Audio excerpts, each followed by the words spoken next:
The views expressed are solely those of the speaker and not necessarily those of Paltalk.com, AVM Software, or its advertisers.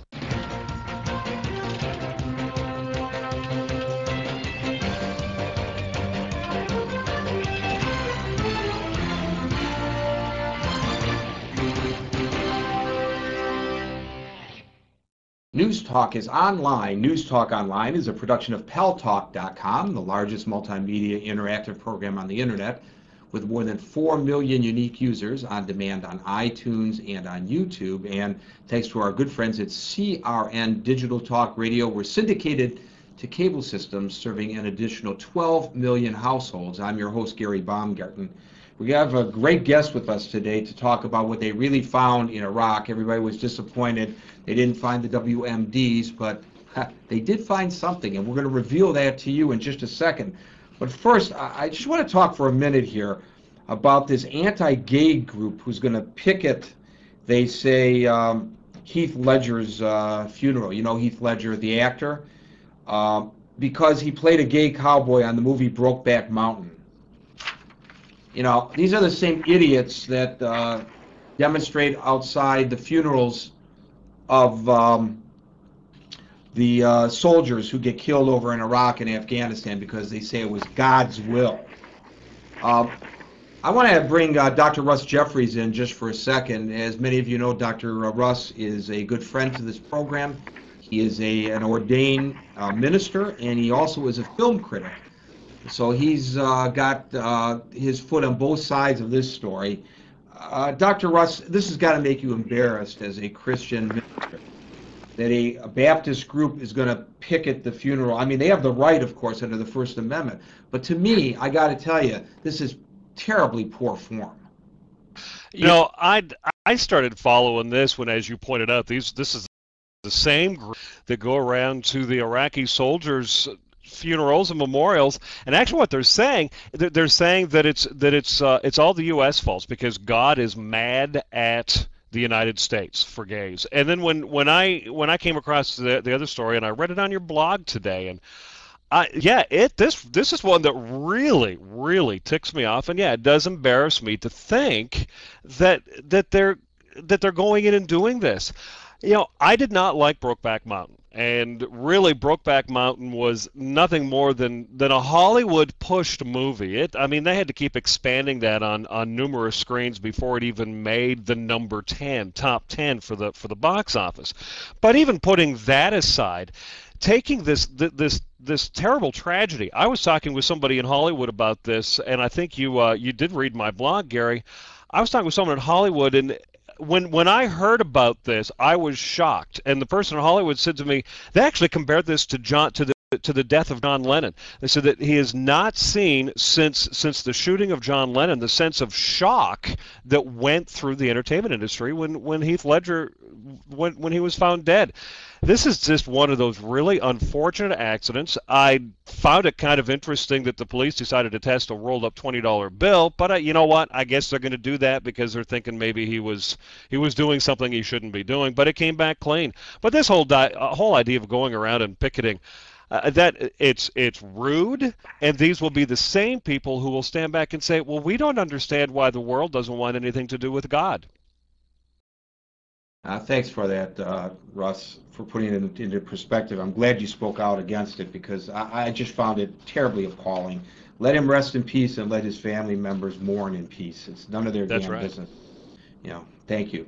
Hey, okay. You know, when they went into Iraq, ladies and gentlemen, supposedly it was to find weapons of mass destruction. Did they find any? No. But the administration apparently has done a horrible job at telling us what they did find. Our guest today, Ray Robison, will tell you right now what documents were seized by the coalition troops that show that Saddam Hussein indeed had ties with Islamic terrorists. He has written a book, Both in One Trench, Saddam's Secret Terror Documents. Let me tell you a little bit about Ray Robison, our guest today. He is a former Army officer, a former member of the CIA's Iraq Survey Group. He's currently a military analyst in Huntsville, Alabama. His work has been featured on Fox News, The American Thinker, and on the Rush Limbaugh program. He's been covered by the New York Times, The Guardian in the United Kingdom, Le Monde in France, the National Review, and many other media outlets, and now the epitome of his media career, Ray Robison. We welcome you to News Talk Online on Paltalk.com. Hey, thanks, Gary. I'm big time now. You most certainly are. I read the book, and it's very interesting. I covered, not from the Washington angle, but from the United Nations angle while at CNN, the U.S. argument for going into Iraq, and they certainly talked at that time about WMDs and not about terrorist ties. And for many of us, it's like, okay, the administration says they went in there to fight Al-Qaeda there rather than here in the United States, but that's only what they came up with after the fact, once they went in and couldn't find the WMDs. But I found it interesting that you present documentation in this book which indicates that, in fact, one of the reasons, at least equally important, in the argument that was placed before Congress for invading Iraq was not just the WMDs, but the terrorist ties. But somehow this has been forgotten. Right, correct. And really, excuse me, it only makes sense if we think about it, so what if Saddam Hussein has, let's just say, artillery shells with chemical munitions as far as the perspective of a threat to the United States? He's not going to, shoot artillery rounds at the United States from Iraq. So the real question here is, I guess, the mode of conveyance. Terrorism is the route by which he can attack the United States. Then, only then, do the WMDs become relevant to the case of a threat against the United States. So really, the WMD argument is nothing without the terrorism argument, and the terrorism argument was well voiced in the authorization passed by Congress and the President to use armed forces in Iraq, where they say, I'm going off the top of my head, I think it was 16 times they discussed terrorism and Al-Qaeda, and like 15 times they discussed WMD. So it's always been a major part of the government's case against Iraq. And didn't the Democratic members of Congress who are now saying, get out, get out, get out, get out, which I think reflects the American people, didn't they themselves recognize that this was one of the reasons that they went in? And didn't they, including Senator Clinton, who is now running for president of the United States, publicly suggest that Saddam Hussein had ties with terrorist organizations?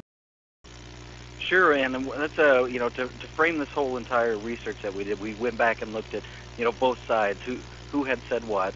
And one of the most fascinating things that I found, which really isn't remembered by many people today, wasn't really played up at the time, was about a year after 9/11, Senator John Kerry, who would later run against President Bush based on Iraq, saying that we had no business in Iraq, he took President Bush to task on the floor of the Senate for not attacking Saddam Hussein sooner after 9/11 because of his ties to Al-Qaeda. Now, talk about flip-flops. That's just as bad as it gets right there. I don't think that you are suggesting in this book, Ray Robison, both in One Trench, Saddam's secret terror documents, that Saddam Hussein had anything to do with 9/11, but you are suggesting that the documents seized by the coalition troops indicate that there was a connection, albeit perhaps